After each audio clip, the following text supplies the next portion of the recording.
Hello students, we have started Science Class 6 Chapter 2 Components of Food। Last videos में हमने balance diet और obesity को discuss किया था। Now we start deficiency diseases. अब आपसे होने वाले रोग। Our body requires a balance diet to stay healthy. हमारे शरीर को स्वस्थ रहने के लिए बैलेंस डाइट की जरूरत होती है। Excess of a particular nutrient causes toxicity and its shortage causes deficiency। किसी एक पर्टिकुलर न्यूट्रिएंट की अधिकता विषाक्तता का कारण होती है, जबकि उसकी कमी डिफिशियंसी का कारण होती है।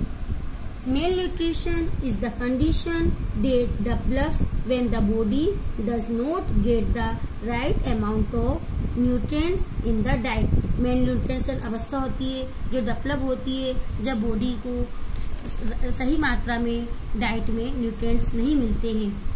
Under nutrition occurs when the food intake is less than that required by the body। Under nutrition घटित होता है जब फूड कम मात्रा में मिलता है जितनी बॉडी को आवश्यकता होती है उसके अनुसार। Deficiency of one or more nutrients in diet causes diseases known as deficiency diseases.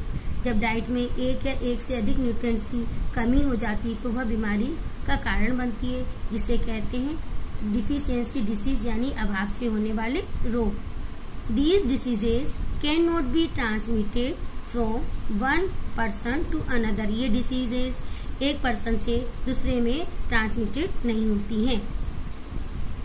First, deficiency of carbohydrates.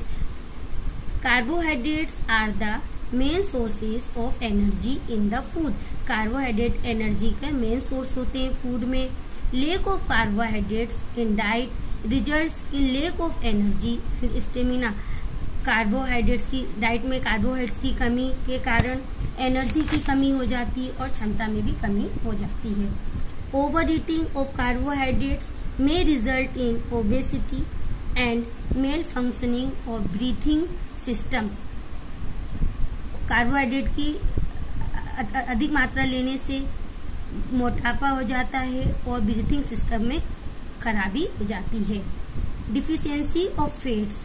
Our body needs small amounts of fat. हमारी बॉडी को थोड़ी मात्रा में फैट्स की जरूरत होती है। Deficiency of fats causes rough skin, thin body and weak eyesight। Fat की डिफिशियंसी के कारण स्किन रफ हो जाती है, बॉडी पतली हो जाती है और आईसाइट कम हो जाती है। Excessive intake of fats makes liver inactive and makes you obese. अत्यधिक मात्रा में फैट्स लेने से लीवर निष्क्रिय हो जाता है और मोटापा बनाता है। Third, deficiency of proteins। Deficiency of proteins in the diet result in the development of diseases related to PEM।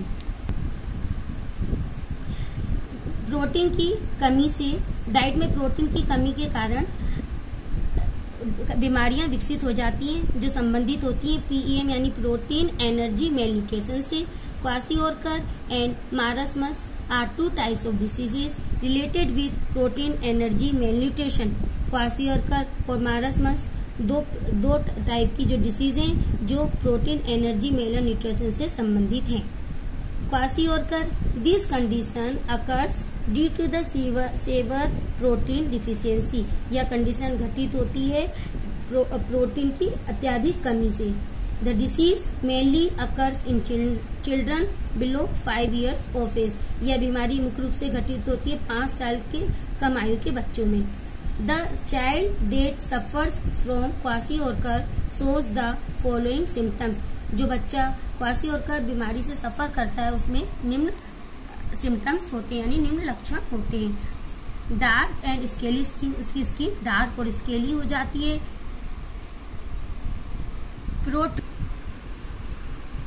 Protruding belly, पेट बढ़ जाता है। Leg swell due to accumulation of water, पानी के संचय के कारण पैर सूज जाते हैं। लूज ऑफ एपेटाइट, भूख का अभाव हो जाता है, मेंटल वीकनेस, दिमागी कमजोरी हो जाती है। Kwashiorkor disease can be corrected by giving a protein rich diet to the child. Kwashiorkor disease को कंट्रोल किया जा सकता है बच्चे की डाइट में अधिक प्रोटीन वाले भोजन देकर। Marasmus, it is a disease cause by severe deficiency of carbohydrates. यह बीमारी का कारण होती है अत्यधिक मात्रा में कार्बोहाइड्रेट्स की कमी, प्रोटीन्स की कमी और फैट्स की कमी। Marasmus is a serious disease. Marasmus एक गंभीर बीमारी है which affects children below 5 years of age, जो ये इफेक्ट करती है 5 साल के आयु के कम बच्चों को। A child suffering from marasmus shows the following symptoms. जो बच्चा मारसमस बीमारी से सफर कर रहा होता है उसमें निम्न सिम्टम्स शो होते हैं। First, lean and thin body with सनकेन eyes. उसकी बॉडी पतली दुबली हो जाती है और आंखें धंस जाती हैं। वीक मसल्स कमजोर हो जाती हैं। पुअर मेंटल ग्रोथ, और मेंटल का जो ग्रोथ होती है वो कम हो जाती है। A complete balance diet should be given to children suffering from marasmus. एक पूर्ण संतुलित भोजन बच्चे की डाइट में देना चाहिए जो बच्चा मारसमस बीमारी से सफर कर रहा हो। Fourth, deficiency of vitamins. Deficiency of vitamins also causes deficiency disease. Vitamin की कमी भी कारण बनती है डिफिशियंसी डिसीज का। ओके स्टूडेंट्स, आगे का चैप्टर नेक्स्ट वीडियो में, तब तक आप इसे अच्छे से रीड कीजिए। थैंक्स।